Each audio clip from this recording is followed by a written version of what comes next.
যুগপুরুষোত্তম পরম প্রেমময় শ্রী শ্রী ঠাকুর অনুকূল চন্দ্রের শ্রীচরণে আমার শতকোটি প্রণাম। পরমারাধ্যা জগৎজননী শ্রী শ্রী বড়মায়ের শ্রীচরণ আমার শতকোটি প্রণাম। পূজ্যপাদ শ্রী শ্রী আচার্যদেবের শ্রীচরণ আমার শতকোটি প্রণাম। অবিন দাদা সহ ঠাকুর সকলকে আমার প্রণাম এবং অন্তঃস্থল থেকে রানায়িত জয়গুরু প্রীতি ও শুভেচ্ছা। যারা আমাকে শুনছেন ইউটিউবের মাধ্যমে, আশা করি আপনারা সকলে ভালো আছেন। আপনাদের সকলের শুভেচ্ছা জানিয়ে আজকের ইষ্ট প্রসঙ্গ শুরু করছি। আমরা অনেকেই পরম প্রেমময় শ্রী ঠাকুর অনুকূল চন্দ্রের দীক্ষা নিয়েছি। ঠাকুর যেটা আমাদের করতে বলেছে সেটা আমরা নিত্য করেই চলেছি, কিন্তু এমনও লোক আছে যারা এখনও ঠিকভাবে জানে না যে ঠাকুর কি করতে বলেছেন। আমরা যারা সৎসঙ্গী তারা কিভাবে চলবো, কি করব, সকাল সন্ধ্যা প্রার্থনা করব, সেটাও কিভাবে করব। প্রত্যেকটা জিনিস ঠাকুর বলে গেছেন যে কি দিয়ে কি করতে হয়। তাই আজকের ইষ্ট প্রসঙ্গ সৎসঙ্গীদের নিত্য করণীয় কি কি জিনিস, সেগুলো বিস্তারিতভাবে এখন জেনে নেব। অনবরতা বীজনাম জপের অভ্যাস করা। প্রতিদিন উষা ও নিশায় 30 মিনিট থেকে 45 মিনিট ধ্যান করা। প্রতিদিন প্রত্যুষে অন্ন জল গ্রহণের পূর্বে ইষ্টভৃতি নিবেদন করা এবং প্রতি 30 দিনের দিন সদক্ষিণায় তা ইষ্টস্থানে পাঠানো। প্রাতকালীন ও সন্ধ্যাকালীন নির্ধারিত সময়ে বিনতি প্রার্থনা করা।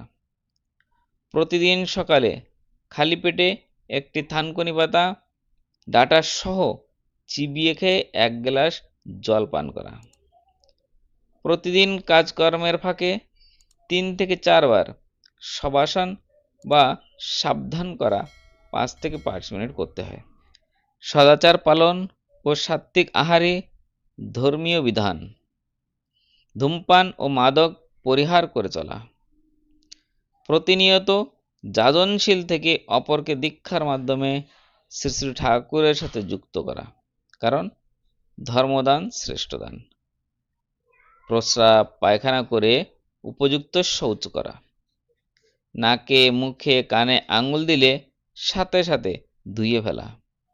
সদ্গ্রন্থাদি অধ্যয়ন, সৎসঙ্গে যোগদান, ঋত্বিক সাহচর্য, ঠাকুর দর্শন প্রণাম ও ঠাকুরবাড়ি যাওয়া একান্ত কর্তব্য। অন্যের পোশাক ব্যবহার ও অপরের বিছানায় শোয়াও বসা ঠিক নয়। রান্নার সময় খুব নাম জপ করতে হয়। স্নান করে তবে রান্না করতে হয়। ঠাকুরের ভোগ রাঁধছি ভাবতে হয়। যা ঠাকুরের ভোগ নয় তা রান্নাও খাওয়াও পাপ। দৈহিক সদাচার ও পবিত্র মনোভাব একান্ত কর্তব্য। মায়েদের ঋতুগায়ে 3 থেকে 4 দিন ছোঁয়া নাড়া উচিত নয়। যে সদাচারী নয়, ইষ্টত্যাগী, তার হাতে রান্না বা ছোঁয়া অন্ন খেলে পতিত হতে হয়। এই যে নিয়মাবলীগুলো ঠাকুর বলে গেছেন, আমাদের কি করণীয়, কিভাবে চলতে হবে। সৎসঙ্গীদের আমাদের নিত্য করণীয় যে কথাগুলি, সেগুলি ঠাকুর বিধান মেনে আমাদের চলতে বলেছেন।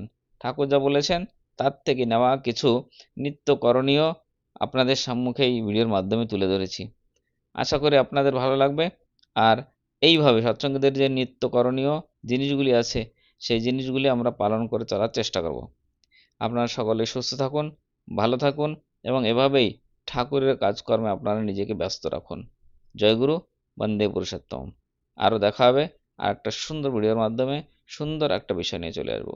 জয় গুরু।